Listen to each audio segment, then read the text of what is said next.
Yo, what's up guys? Welcome back indeed for some more Path of Exile. Just opened up this red map. I want to give you guys some gameplay because I really feel like the build is coming together. I re-added back Dodri's Elixir, but we're going to focus in on getting our character really powerful. And now I really feel like the character is getting very strong. So what I'm just going to go show is just some brief little gameplay. A few of you guys have mentioned that maybe you're having trouble with survivability as well as maybe damage. And I'm here to show you guys this build is just melting content. I mean, it's just absolutely obliterating this. This is a T15 map that I wanted to complete. But pretty much the main thing that comes down with the gameplay with Path of Exile is, one, you definitely got to be aware of what kind of monsters that you're fighting, but also it's the position that you are putting yourself in. Constantly move around. Watch what I'm kind of doing. I'm making sure that my hydrosphere is basically always in front of us. Therefore, when I dash forward, the enemies more than likely will be chilled, they'll be frozen, they'll be moving very slow, and that just helps out with survivability. But pretty much the build is still got a while to go before we can call it like completely like min-maxed, but I'm really enjoying this build. But yeah, on top of that, adding the Dodri's Elixir will give us massive amount of extra damage and survivability. But you have to make sure you have more Chaos Res. I'm just going to go back into town. I just want to show you guys just how fast this build has actually gotten. And we could still get a little bit more juice out of it. So let's go ahead and actually show off what we've done with the tree as well as the skills and kind of different things that I've been kind of messing around with. What I did attempt to do, because looking at the leaderboard, a lot of people are running double void batteries. This is an item that normally is super expensive, but in this league, it's really cheap. What it does offer is increased spell damage per power charge. I ended up trying this build, I got 8 power charges, and I honestly feel like the survivability with this, in terms of DPS, a lot of times when people look at YouTube videos, they're watching basically the highlights of someone else's video where they're not dying. If you run double void battery, you lose a lot of survivability. However, you do technically you can get a little bit more damage, but you're gonna have to get a helmet that has corruption with like +1 power charge. You really need to min-max a lot of power charges, which is gonna be very expensive to do if you want to min-max. But it is something I did try out. I just didn't like the survivability of it, and because this is like a guide for like newer players, I don't recommend it. The staff will be totally fine for the damage, and in fact, like right now, I get more damage out of the staff just because I'm not reaching the threshold of 10 power chargers. Once you get to 10, yeah, you can get a little bit more damage, but at the cost of a lot of survivability. So in terms of what we've done with the build and the tree, nothing has really changed at all. I'm just still trying to get some extra levels. I did pick up a cluster jewel. Now, again, keep in mind, everything I'm mentioning is totally optional, but I did pick up this cluster jewel. I'm actually trying to resell it because I picked it up for relatively cheap. So I'm going to introduce you guys to cluster jewels. You can see I didn't even have any. This is one mechanic where in a lot of builds people freak out and they're like, I can't do it. One, I believe you guys can do it. Two, if you don't want to, you don't have to do it. You guys can see I'm melting content really fast. Even bosses, with the exception of like the guardians, you're going to be melting them within like 10 seconds on average. If you're not killing bosses fast enough, let me go and talk a little bit more about like your damage. Again, this is not including like the guardians or like Shaper or any of these other bosses. These bosses will have generally a larger HP pool. However, you will eventually, once you get some awakened gems, you'll be able to melt them a lot faster. So right now we have the Nema Stone. And this is one thing I did recommend you guys to get. However, this is called a cluster jewel. What it does is you put it in a large jewel socket, which are going to be the ones on the outside areas of the tree. So there's like one right here, and there's one right here, and there's also another one right here. So what these large cluster jewels do is they will grant us more skills that aren't even on the skill tree. So you'll see if I put this one in, I can put a skill point in over here and I can grant myself extra jewel sockets. These are very good. They can get very expensive. I picked this one up for 25 Chaos Orbs, but you can also, technically you can get these on the ground too. Like you can find them by doing the Delirium mechanic. But the thing is that getting a really good rolled one can be quite expensive. Now, I bought this one just to resell it, but I also wanted to get it to show you guys. But you can profit a lot off of getting certain modifiers. Like this one has Blanketed Snow and Blizzard Collar. I really like both of these. Blizzard Collar will actually give us more of a benefit than Blanketed Snow. What this does, if I hold Alt, you'll see, it's increased Frostbite Curse effect. And since we have plus to gem skill levels, it gives us like 12% extra negative cold resistance on the enemies, which is actually better than Blanketed Snow, but if you just stack both of them, these can randomly roll on the jewel. But those are the two ones that I really like for the price point. If you can get this for relatively cheap, yeah, you could definitely put this in your build. I could get a couple extra levels, and this will actually make it a little bit better if I can grab all of these nodes. And then I still would put the Enigma Stone. I would put this in, let's say, like over here. But that's one thing that I did want to mention as another mechanic to improve your damage if you want to, or if that's what you need, because it kind of depends on what you need. Of course, everyone wants more damage, but at the sacrifice of too much HP to the point you're dying, sometimes it might not be the best thing. So I have changed my pieces of gear just to meet certain thresholds. Now, once you get towards the end of Path of Exile, you really want to get your quality of your gems. All of these things need to go up. We still have one more level to gain with Frostbite, but this is what I'm running currently on my Hydrosphere. So I'm running Frostbite, Hydrosphere, Power Charge on Crit, Elemental Weakness, and then Onslaught support and Hex Touch support. So both of these, I think this hasn't changed. And in terms of our Eye of Winter, I did pick up a level 21. Let me move this out of here so you guys can see. I picked up a level 21 Eye of Winter with a 20% quality. These can get kind of expensive if you want to also have 20 quality. I actually got this for very, very cheap, but it just depends on, like, you know, sometimes you can get really good deals. Just you gotta put it on another monitor, like the trade website, and just refresh it every once in a while. Or, you know, every time you log into Path of Exile, just keep tabs on like certain things that you want.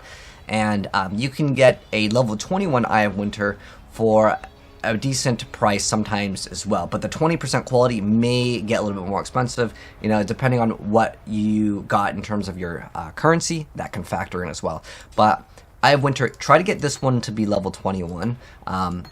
Don't worry too much about the quality. You can get that like after. You cannot actually quality corrupt a gem. If the gem's level is 21, whatever quality it has, that's what it's going to pretty much have. And then we're still running the same thing, increased critical strikes, increased critical damage. But I have changed up a few things as you play the game more and more. Certain times, certain things will give you more of a benefit. Like if we have more crit multiplier, this gem might be better than another gem. So I've been just kind of going back and forth on Path of Building, which is the application that most people use to kind of calculate DPS. So we're still running crit strikes, crit damage. Still running inspiration. This still gives us a huge amount of damage as well.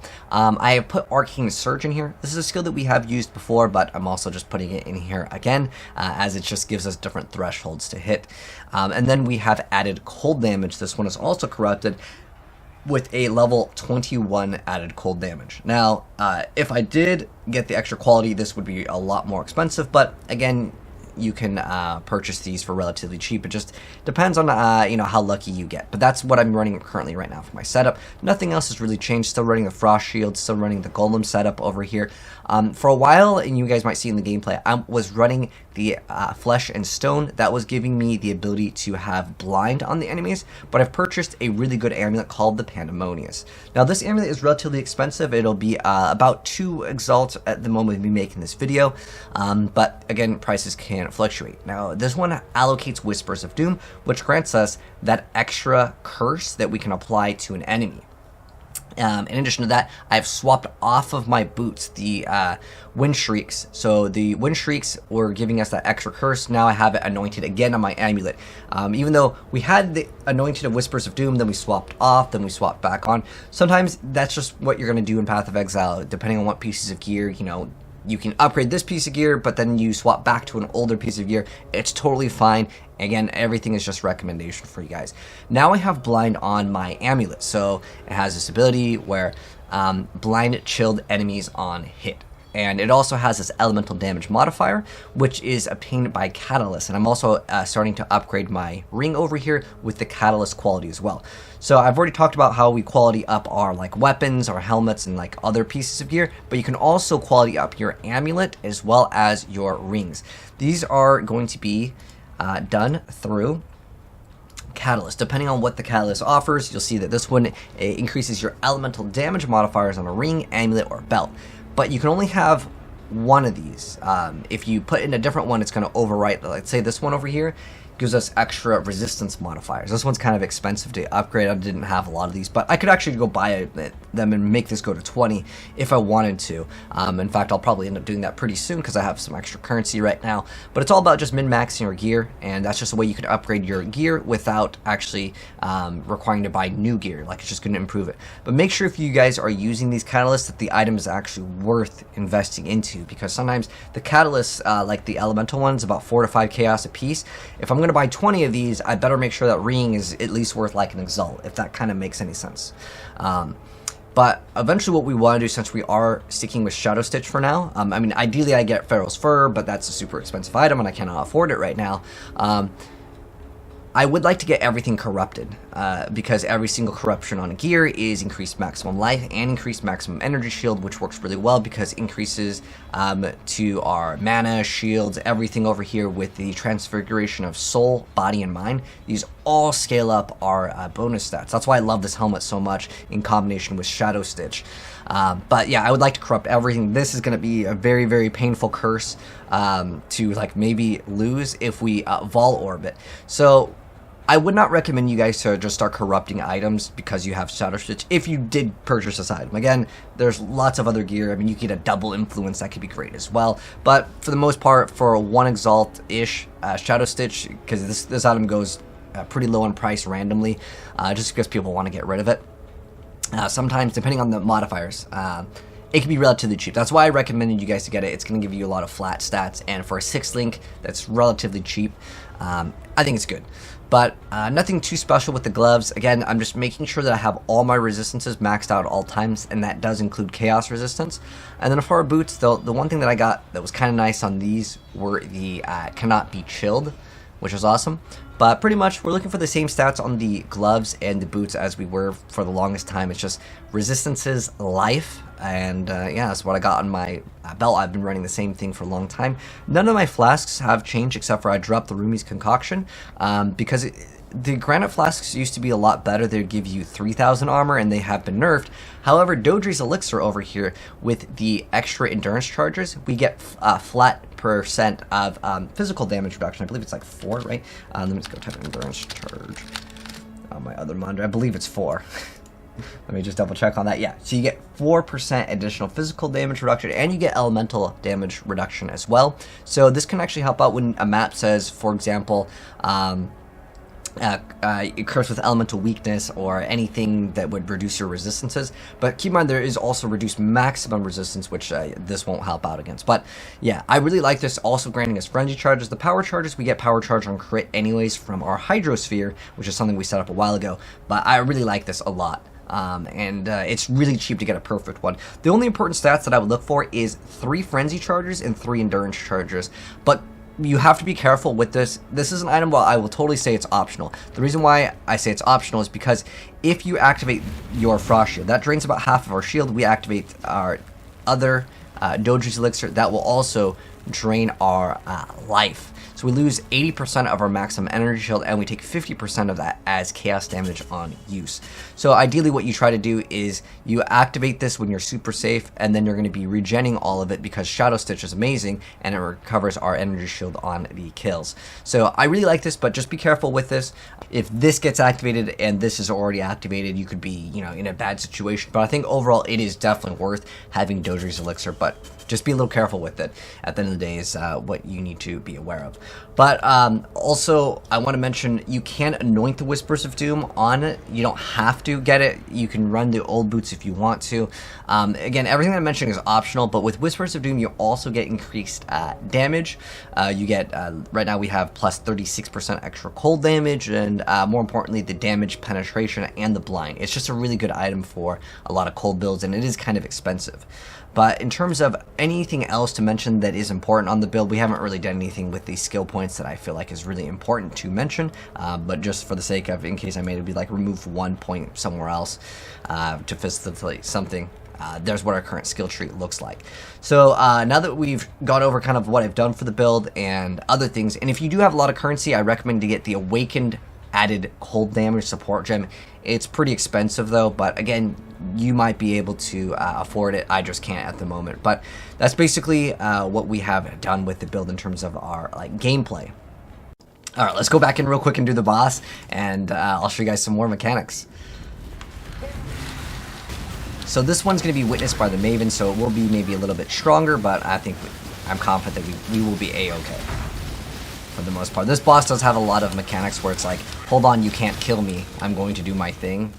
But normally a boss fight should be relatively quick at the moment, but don't worry if you're not able to kill the boss very, very fast, especially certain ones. Like, again, this one, you're not going to be able to kill it like instantly no matter what, because it just has a bunch of mechanics that like say, hey, I'm doing my thing now, hold on.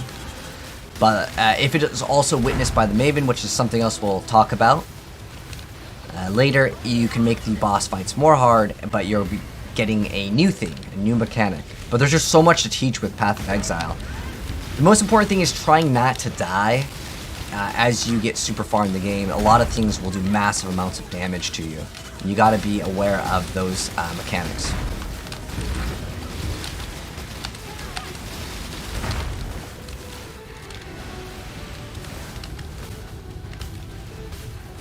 So there's a little thing that's kind of following us. It does hit pretty hard, so we got to be careful with that. Alright, we'll melt the boss. There we go. And the boss is down. But now we're going to go into other mechanics. I'm going to show you guys how to capture different souls through these vessels, as well as just other gameplay mechanics like Maven and stuff. So let's get into that right now. What we're going to do now is we're going to get the bonus effect of one of these souls. So let me move my face out of the way so you guys can actually see this. So, for example, I want to not be maimed. We already, if I click on like whatever, like one, it'll give me the benefit of whatever's in blue. But underneath, like capture whatever, if I want the ignite duration removed, like or whatever like bonus I want, I have to do a very specific map with a specific thing added into it. So for example, the one I want to do is cannot be maimed. That actually makes us like slow down, and in the new league mechanic there's a lot of monsters that do that, so I want to go ahead and knock that out of the way. We also can't be blinded, but it doesn't really matter too much. It's not very common right now for us, nor does it really matter. But what we got to do is we got to purchase a map. So what I would do is I would go to the wiki. So I would type in, like, for example, if I want to do this one. This is the one I want. I probably recommend most people to get this one. I would just type in Capture Stalker of the Endless Dunes. And then I would open up the wiki page. You type it in for whatever one that you want, and you will be able to see Stalker of the Endless Dune. This is a dig map. So you'd have to run a dig map to get this one. So what I would do is I would go get the dig map, which I just purchased. It costed me 2 Chaos Orbs, and then I also have to get a Divine Vessel. You can get these as a drop, or you can just get these via other players. They're anywhere from like 1 to 2 Chaos Orbs. They're not that big of a deal in terms of like rarity. But what we're going to do now is we're going to put in the Divine Vessel, and we're going to put in the dig map. I guess I can make the Maven witnesses. This will kind of make it a little bit harder, but it will make the boss a little bit harder as well when you just throw this in. If you want to make it as easy as possible, and I recommend just making it easy as possible. I mean, I could probably do this easy, but for the sake of being a good instructor, we'll just do it as easy as possible. As in, don't like put in like an alchemy, or don't make it harder than it needs to be. You want to make sure you can complete it, and you just hit activate, and you do the boss. And once you complete the boss, you go back to the map device to pick it up, and I'll show you guys what that looks like right after we defeat the boss. I'll resume it like right there. Alright, so we'll come over to the boss, and the boss will be a little bit more difficult, but we should be able to melt this pretty easy because it's a lower tier map, you know. But she'll have like another phase, so we can't kill this one immediately. I'll have a bunch of tornadoes, and there we go. And it's going to go into the next phase of you can't hit me. And they're frozen. And the boss is gone. So that one was like really easy. We did that. I mean, heck, I could have just continued that record there. It was almost like a minute total. So now when we're done though, we have to take this, grab it, then we got to take it to Sin. Now you can have him in your hideout, but I'm just going to go back to Oriath because, you know, I don't know if you guys have him.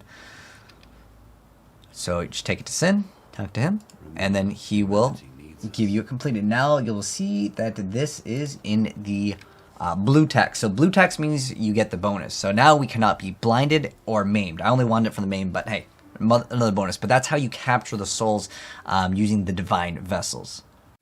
So what we're going to do now is get this Maven invitation tutorial done. So what you'll see is on the map, there's this button that you can push. You'll probably have to interact with this one guy that just pops up randomly, and he'll just talk to you, and you'll just get the ability to do Maven.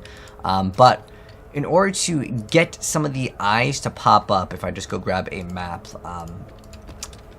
I'll show you exactly how it works. So you put this in here, and you'll click on this if you want to. Now what it's going to do is make the boss encounter a lot more difficult, but in return you can have Maven's invitations awarded to you. Now depending on what region you do, because you'll have to do a couple of these and it just will drop from the boss eventually. You'll have to do multiple fights, and if you pick one of these up, I'm not even sure if you can sell these via other players. Okay, it looks like you can, so I guess if you really want to, you can buy these off of players. But basically what you do with them, you put them in, and then you go in and you're going to have to do a boss fight. These are pretty tough. I haven't played one this league. Sometimes the first few are kind of easy, but what it will allow you to do eventually is be able to modify your atlas. So modify like your map. So it's going to be multiple bosses at once, and some of these could be very deadly. The first few are probably going to be a little bit on the more easier side.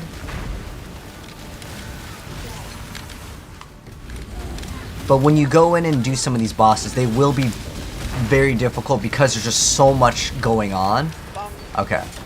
So in terms of loot, there can be better loot that drops from it. We just didn't really get anything here. But what we can do now is we have skill points that are on our map. I know it sounds like it's getting really complex, but this game is very, very complex. So if I click on it, you can see the different choices that we have for the maps. So if I want to interact with June, which is the unveiling of weapons, it's actually got a pretty nice buff more recently in the last patch, but it's just a chance for these things to spawn in a little bit more. But it depends on what mechanic you enjoy doing. So for me, I personally am not a fan of like the alien text and unveiling it. I do like the ritual altars. So that is the ritual mechanic. There are also corrupting monsters for, I believe this is additional essence. There's harvests. Harvests are very great too. I personally am just a fan of the ritual mechanic. So I'm going to put my points in over here. And I want to try to get this one first. So it's going to make it so in this area, I have a better chance for this ritual mechanic. So that's cool. And then I'm like the ones that I would recommend, I think ritual is pretty easy for most people because you get to see all of the rewards. This could be good for some people as well. I would say the essences, you kind of really need to know what essences that you're looking for. I'd say overall, my recommendation, I personally like the ritual altars the most. That's what I'm going to go for. But this is also pretty rewarding to the harvest one, but you kind of need to know what you're doing with the game, and like, you know, as a beginner player, I'd probably just recommend going this path for this one. Now, there are multiple other ones, and you just have to decide for yourself which mechanic that you do like.